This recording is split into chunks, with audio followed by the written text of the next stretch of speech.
Hi, welcome to the next round of metagame meta deck analysis for Pioneer.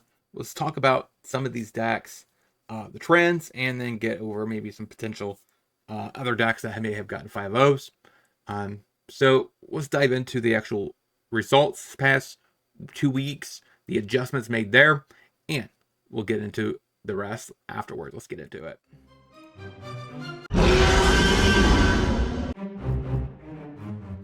So Recto's prowess, Recto's demons is kind of staying consistently around 16% of the meta. Surprisingly, girl prowess has gained another 2% of the meta. It seems a little weird that it can keep having more available slots. And Dimir bounce is starting to take over Pioneer as well, which is really good into Recto's demons. And Green Devotion is just kind of fell off.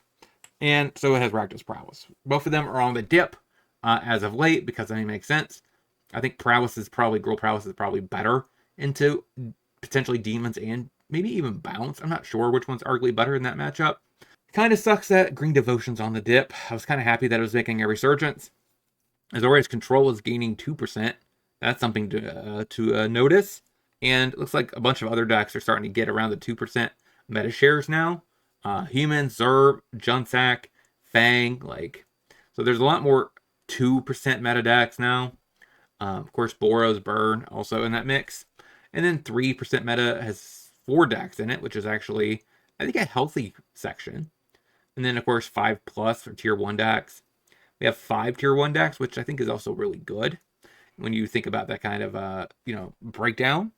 So I'm actually kind of happy with that. I think Rakdos Prowess is probably going to dip probably even more next week. I would expect it to dip out of the tier 1.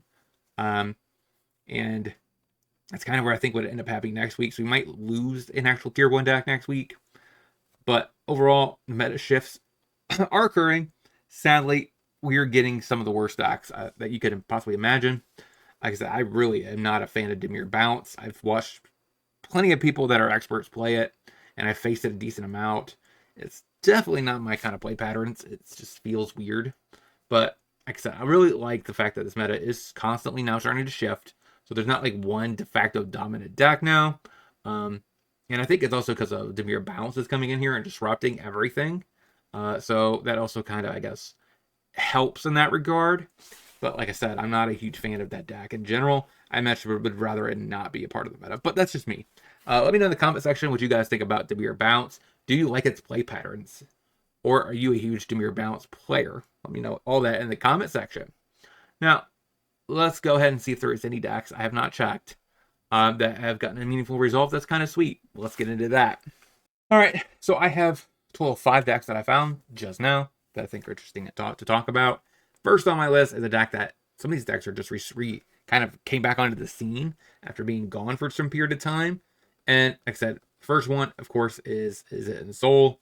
For the adjustments and changes of late, it looks like they picked up the brand new Thrill Roller, which is the new card that you think it's has some way of bringing it back from the graveyard, which is kind of a little interesting. I think it's by discarding a card, then it gains a if it dies again, you just exile it instead. Claws. Oh, we also have the new fish down here, the pirate. So that's a little interesting since we are a vehicle deck technically. Still play NT, play coat. Torches for removal. We still have Soul plus Blast. 1 copy of Extruder to go with our Thrill Roller, which is a reasonable card. I played it in draft. It felt pretty solid. Sideboard, we have some annuls for most likely for the Demon Annex. Burst Lightning, a little bit of extra burn.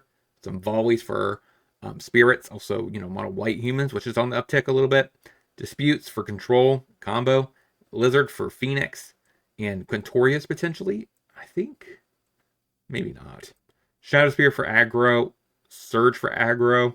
Gust potentially for aggro. Because most of the time you're going to be probably putting the little mouse back on top of their library. So that is the first deck we had to talk about. Like I said, deck is featuring some new cards with Thrill Roller and the new Swashbuckler. So the person that 5-0'd last week with Bar Class did it again. Overall, I don't think there is a lot of adjustments from the previous week. Still Torches, Communes, Bar Class. Only 1 Mox. Okay, we have some Megalos still, Domri, Rahada, Samut, there's some Rubies, 3 copies, plus the new Red Shift to help ramp our bar class. Then we have 3 copies of our Fight Dinosaur. And actually, I don't think it's a fight, I think it's a bite. Then we have Karizev, some Gorogoros to give her stuff. Haste, we have some Gallias, and some Clothis over here. Aggro, we still have some Pyroclasms. Against Thoughtseize decks, we have Leyline of Sanctity. Could also come up, I guess, in, is it Lotus Field, because they do sometimes target you with Burn. Pick your poison. Solid way to get rid of Atraxa, artifacts and enchantments. Some cages for Phoenix and Coco. Back to Nature for Overlords. That is bar class. Let's get into the next list. So another deck that came a nice little blast from the past. Mardu Heroic. Now this deck has been tuned to be similar or more like Rakdos Prowess in that regard, because this time we are going to be a little bit more of a pump deck with our Mouse and Scamp, along with our Swift Spears and our Virtuosas. So basically we cut our Hoplite, which is traditionally good in a meta where probably Phoenix is on top, because a lot of their stuff is damage-based removal. If there's not a lot of damage-based removal and it's more black-oriented, then it's less effective. So it makes sense to cut it in this current meta to swap it out for a Scamp. I'm not sure why they picked Scamp over the Hero. I think Hero is just statistically better than it because it just gets an extra counter and then it goes up. Still, either way, we have a couple of show-offs, a couple NTs as well. We have less instant sorceries to pump. We have Leyline of Resonance in the deck, a couple claims. I think this deck got like 8th place, I think, around there. Sideboard, we have some Dreadcord Arcanist. So if you guys want to dust out that card out, you could do that as well. And against, I think, heavy amounts of removal and sweeper decks, we have Show Off, right? Because this is a card that typically could just close the game out in one turn. Wear Tears for artifact and enchantment removal, Torch the Tower for aggro hate, Thoughtseize for potentially counters, Wrath, stuff like that. Light of Hope as a way to fight through enchantments like Lockdown. God's Willing for extra little protection. Actually, we don't play any protection in the main, which is very different than stock and traditional heroic decks. So, yeah, we have 2 more decks to talk about. Let's get into those. A deck that came out of nowhere again is Creativity. So, with the Zombify as a backup plan. So, we can just use Big Score to either hardcast our stuff, pitch our big stuff, and Zombify it. We also have Bitter Triumph to discard our stuff to be able to Zombify it. We have Pillage the Bog as a way to just dig for our creativities. Fable the Mirror Breaker, Formation. These are nice ways of making a little bit of a token. We could, creativity them away. And we have for removal, we have Torch, Bitter, Push. For hand disruption, we have Thoughtseize. And the sideboard, for a little bit more hand disruption, we got 3 Duress, 2 Go Blanks, a couple Angers plus Torch for aggro. Potentially also Hujutsu Consumes All, also for aggro, and as well as like Junzak. Against aggro, again, also we have some culling rituals and some extinction events. So it looks like we're definitely overboarding for that matchup. It seems a little weird to me. I guess you cut your formations and your Thoughtseizes. I don't know. That seems a little weird to me. Maybe you can't afford to play Zombify in that matchup. Alpine Moon, nice against Lotus Field. Actually, not as good as a Damping Sphere against Lotus Field, because it does turn on their Besiege use. That's something to note. And it's okay against Green Devotion, so you could turn off Nick those. And they don't, caring about Nick those in that matchup doesn't really, or Besiege in that matchup doesn't really matter, because, I mean, they're going to have green anyways for Besiege. But that is that deck. We have one more deck to talk about. So last on my list is Insidious Roots. I played this deck a while ago on the channel, I believe. I didn't have 4 Scroungers. Actually, wait, I think it might air this week. Yeah, I think it airs this week. So, weirdly enough, it's perfect timing.